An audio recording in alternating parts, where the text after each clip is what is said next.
Quando a gente fala de atividade física voltada para o idoso, a gente tem que falar basicamente em 4 tipos de exercício, né? Como eu falei, o exercício que canse, que trabalha a parte cardiovascular, que é a caminhada, a hidroginástica, a esteira, bicicleta, né? Esse tipo de atividade tem que estar incorporada. O segundo tipo de atividade é a atividade física que vai promover a nossa coordenação e o equilíbrio para trabalhar todas as nossas sinapses, todas as nossas ligações do nosso cérebro com o nosso músculo, toda a nossa movimentação, né, tem toda uma via nervosa que também deve ser treinada para evitar queda, para evitar principalmente queda, que é o fator principal, né, de maior risco na população idosa. Então, é esse tipo de exercício que a gente chama de funcional, que é essa parte motora, de equilíbrio. Alongamento é o terceiro tipo que a gente tem que fazer sempre também para preservar a nossa saúde das articulações e muscular. E que é o tema da nossa live de hoje, que nós chamamos de exercício resistido, que é a musculação. A gente não fala muito musculação, quando vem à cabeça a musculação, a gente imagina uma academia, levantando peso, e não necessariamente é isso. Um exercício resistido que promova uma contração do músculo, mesmo a gente chama de isométrica, uma prancha, por exemplo, ou então na parede, esse tipo de contração muscular é um exercício resistido, né? Então, esse exercício é como se machucasse a fibra muscular e no processo de repouso houvesse uma regeneração dessa fibra muscular, criando músculo, né? Então, são esses 4 tipos. Claro que isso, né, pelo que a Sociedade de Geriatria pede, né, a própria cardiologia, né, são pelo menos 150 minutos por semana, ou 5 vezes na semana, variando, não precisa ser todo dia. Musculação, o último consenso de sarcopenia, orienta 2 vezes por semana. Já é uma quantidade já que é suficiente para criar massa. E nos outros 3 dias, uma atividade do tipo cardiovascular, uma caminhada, né? E sempre pensando em atividades que vão gerar prazer, né? Uma atividade física que eu recomendo muito, não só pela questão da parte física, mas também da interação social, é dança de salão, né? Muita gente acha que não é atividade física, dança de salão, né? Agora, esses grupos, né, que reúnem para dançar, dança de salão, no Rio é muito comum isso até, né? Isso é uma atividade física, trabalha muito coordenação, trabalha equilíbrio, trabalha, cansa, né? Porque dança de um lado para o outro, o coração faz o coração bater. E a interação social, que é o que um dos fatores que mais está relacionada ao envelhecimento de qualidade é uma boa interação social. O isolamento social está sempre ligado a questões de demência, questões de depressão, de perda de massa muscular, de queda, né? Enfim, eu acho que se fosse escolher uma atividade física, a dança de salão, pelos outros, né, os outros, o que está envolvido também, né, seria uma das mais interessantes. Ou quando a gente fala de musculação, pode ser, não precisa ser com um especialista, quer dizer, a gente pode comprar aqueles pezinhos e fazer movimentações assim, né? Tem uma série para braço, por exemplo, que são 3 exercícios e tal.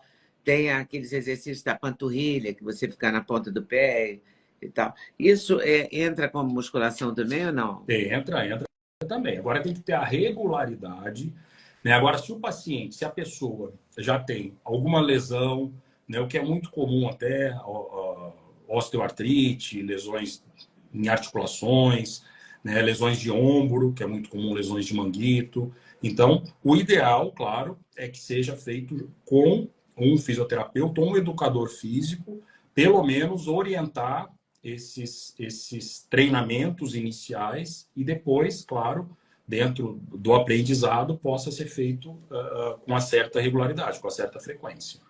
E quando é que a pessoa deve procurar um geriatra? A partir de quê? De 30 anos?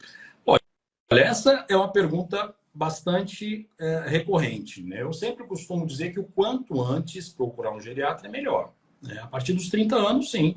Tenho pacientes jovens, de 30 anos, o geriatra tem uma formação clínica. O geriatra vai ser o médico que vai te acompanhar e te conhecer, conhecer a sua saúde, né?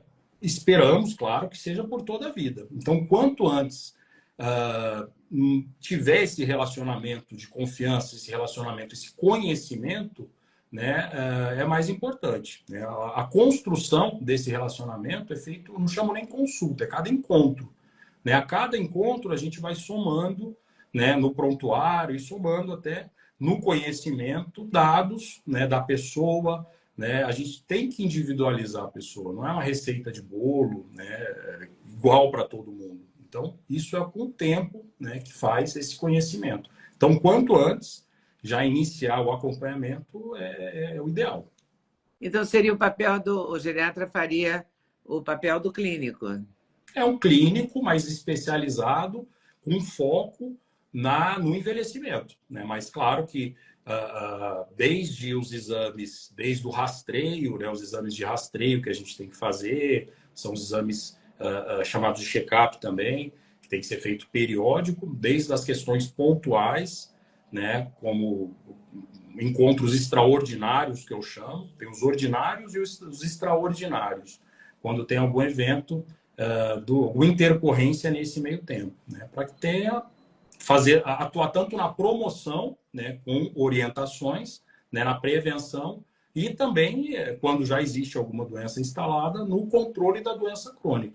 Né? O idoso muitas vezes, né, vem com uma série de doenças crônicas, diabetes, pressão, tireoide, né, hipotiroidismo. Só com essas 3 doenças, por exemplo, facilmente a pessoa pode tomar aí 8 medicamentos, né? Então, vem com uma polifarmácia. Então, o papel do geriatra é tentar enxugar e elencar as prioridades, né? Saber individualizar o paciente, saber realmente, muitas vezes, uma prevenção que a gente faz a longo prazo, num paciente com 90 anos, num quadro demenciado, né? Um quadro de Alzheimer já avançado, não tem muito sentido, né? Então, a gente tem que fazer o prognóstico, em cima desse prognóstico a gente adequar, individualizar o tratamento, elencando, claro, prioridade, pensando sempre na qualidade de vida. Né?